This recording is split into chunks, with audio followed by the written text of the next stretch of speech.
Don't this hit make my people wanna jump? Don't this hit make my people wanna jump? Don't this hit make my people wanna jump? Don't this hit make my people wanna jump?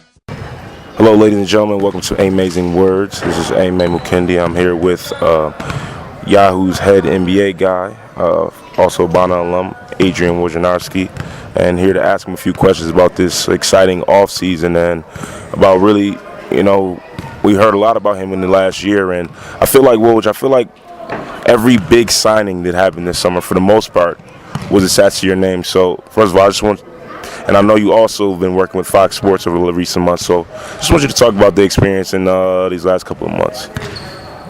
Thanks, Ame. It's it's a busy time. Free agency, before that the draft. So certainly a lot of trades, and obviously there was a lot of interest in free agency with LeBron James being a part of it and him going back to Cleveland. But every year it's a bigger part of the job. There's more and more interest. I think there's some people that are more interested in free agency and where everybody's going than where everybody actually is in the season itself. But that's good. There's great interest in the sport. There's a great appetite for information and hopefully accurate information, and so between trade deadlines and drafts and free agency, it's been this way for a long time, but it's like a separate sport within the sport. Yeah, something we talked about even in the recent times was that, I think for a lot of people you might get the impression that this was a more bigger, more intense free agency because of a couple big name guys. But what you mentioned to me, which was very interesting to me, is that it's usually like this every year. It's just that maybe there was a little bit more outside media coverage. Yeah, I mean, to me, you're going to cover it with the same intensity no matter who's in free agency, no matter what trades are happening. Whoever's available, you want to try to break the stories and get it. So I never feel like you work any harder if there's big name guys versus a year where there's maybe a superstar less. Obviously this year you had LeBron, you had Carmelo Anthony, and Wade and Bosh. Even Bosh came closer to leaving than Wade ever did. But there were a lot of big names in play. But there was no question that LeBron just generates unbelievable interest. He has since over the last several years, back to 2010, and since he's appears to look like he's going to do 1-year deals, maybe he'll be in perpetual free agency for the next decade. So we'll just cover his free agency every summer. Yeah, that's very interesting that he signed that 2-year deal with the 1-year opt-out. Do you think there's going to be some type of a LeBron effect across the league as far as, his decision to go back to Cleveland, which shocked some people, especially down in South Beach, and the fact that he's going home, and there are already rumors started about maybe Kevin Durant going to play for the Wizards in 2016. They hired his old high school coach. Do you think there's going to be a LeBron effect across the league with all players signing shorter-term deals and possibly even considering going home? The shorter-term deals, it's risky for players because you're risking injury, and part of the reason you take a long-term deal is to protect yourself, and to have 4 years guaranteed or 5 years guaranteed at in the $85 million or $100 million range, gives a player security. It's risky what LeBron's doing. Now it's unlikely he would face a career-threatening injury. We don't see many of them. But for him, it gives him two things. One, he can, when the new television deal comes and the salary cap gets higher and the max deals get bigger, he can, have access to a bigger deal in the short that he can sign in the short term, and it also gives him leverage over the Cavaliers. When you're a free agent every year, you can make demands and affect changes in the organization that maybe you can't do when you're in the first year of a 4 or 5 year deal. Okay, and especially in talking about his leverage with the Cavaliers organization, what have you heard about the Kevin Love? Andrew Wiggins just signed the deal, and then he can be traded in principle, but it wouldn't be official at least until another couple weeks. So, well, what have you heard? How close are we? How much of a guarantee can we say that Kevin Love might be going to Cleveland? I don't think there's any guarantees. There's never a deal until there's a deal. I've always found things change. Cleveland's clearly the front runner because they've offered Andrew Wiggins. They're the front runner in a deal to get Love, but they don't have an agreement yet. Minnesota, has been patient. They're not in a rush to do this deal. They don't have to. They're really not under any time constraints to get it done. They can wait around still for something better to come. They can wait around for Golden State to change its mind and include Klay Thompson in a deal, which appears unlikely, but you never know. Those things can change. But I think right now Cleveland's a front runner. I know the teams haven't really talked about. I think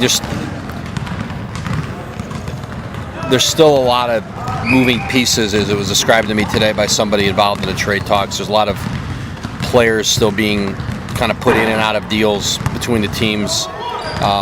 So it's still fluid, and these things are done when they're done. It's hard to ever know exactly, especially when it's this time of year. You're in late July. There's just no urgency for anybody to get a deal done. Yeah, and would this be potentially running into training camp or even running into the trade deadline as when the season begins? Well, it's hard to know. It's I think there's a chance it gets done before training camp. But again, Minnesota's got to decide it wants to do this, and that's the best deal they can get. I think there's a sense in Minnesota that getting among the players available to them, Wiggins is the best talent. It's in their minds, a potential future All-Star. A guy who obviously #1 overall pick, and a player that's been talked about here for a couple of years and has fulfilled some of that promise of being a major impact guy, but. They're in no rush to start rebuilding in Minnesota, and I think that's been part of this too. They two things they'd like to do is obviously get a potential All-Star player if they can't get a current All-Star player in Minnesota, and they want to get off some contracts that are, some bad contracts that they have on the books in Minnesota.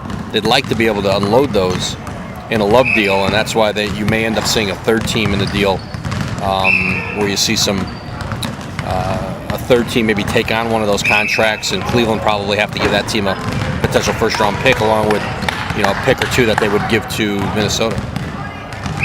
Okay, and onto a different topic then as well with LeBron's old running mate. I'm curious to know, and I'm sure a lot of people are curious to know, what was the market for DWade? Because it was obviously he wasn't leaving Miami, but were there any teams out there offering any money? Because he did take a pay cut, but it seemed like from everything I've heard that there weren't many teams offering more money than what Miami offered him with the pay cut. No. The market was thin for him after the finals.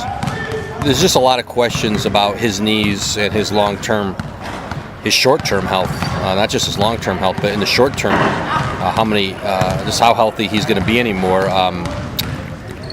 Chicago did have interest the day LeBron left, and I know Chicago, and I reported it that day, the Bulls inquired, but they would have done it.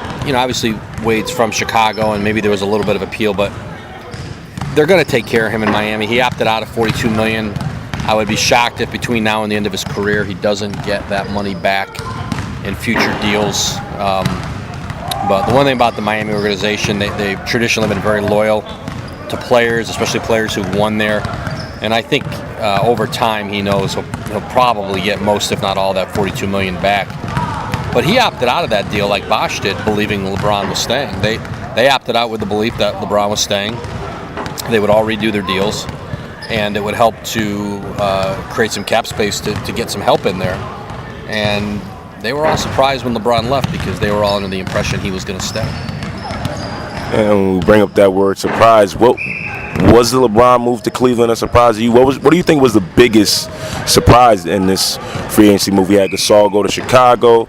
I think a lot of people expected Melo to stay. I think when LeBron left, a lot of people thought that it was for sure that Chris Bosh should go to Houston. So what do you think was the biggest surprise of this free agency thus far? Well, there were a lot of signals about LeBron going back to Cleveland for back a couple of years. I wrote about it in November of 2012 about his camp reaching out to the Cavs to sort of start getting a sense of whether Cleveland would take him back. And I'd written about it back then. I think it's clearly been on LeBron's mind. Probably the biggest surprise looking back was he took as long as he did to make his decision, because it was clear he knew he was going back there. And when Pat Riley flew out to meet him in Las Vegas the day before he left, he probably could have saved Riley the trip. I think his mind was already made up, but it was pretty clear that, especially once they lost to the Spurs and they didn't get the three-peat, and maybe they would have all stayed around and done the one-year deals to chase 4, but it kind of made it easier for him to go. I think it did make it easier for him to leave and break the thing up once they got beat by San Antonio. And what about guys like Eric Bledsoe, a young, talented point guard in a league full of athletic and really good point guards, and Greg Monroe, a talented young big man in a league where the big man is on the come up, but is still very slacking.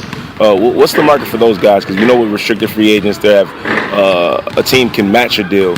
But what's on the market for those guys? It's a difficult market for both of them now, because there aren't enough teams with significant salary cap space that would potentially be landing spots for them. Bledsoe has he had a 4-year, $48 million offer on the table from the Suns. It's still on the table. And, when you look at his body of work, 1 year as a starter in Phoenix, had a knee injury, significant, serious knee injury during this past year. He came back and he played well for them, played very well. Given that some other very good starting point guards, borderline all-star point guards, and Kyle Lowry, Ty Lawson have that same 4-year, $48 million deal. It's a pretty fair number for him. He's asking for a max deal. He's not going to get that. He couldn't get it on the market in restricted free agency, so why would the Suns give it to him? He had a chance to go get an offer sheet. He didn't get an offer sheet from somebody like Gordon Hayward did. Utah didn't consider him a max player, but they had to keep him. They couldn't just let the number 9 pick in the draft walk from a few years ago, and so they overpaid a little bit, but they understand he's an important part of their future. And I think Bledsoe at some point here is going to have to start negotiating with Phoenix. There really hasn't been a negotiation. He's held pretty firm on wanting a max deal. He went out, found out he couldn't get one on the market, so it makes it very unlikely that the Suns would get anywhere near that neighborhood. Greg Monroe,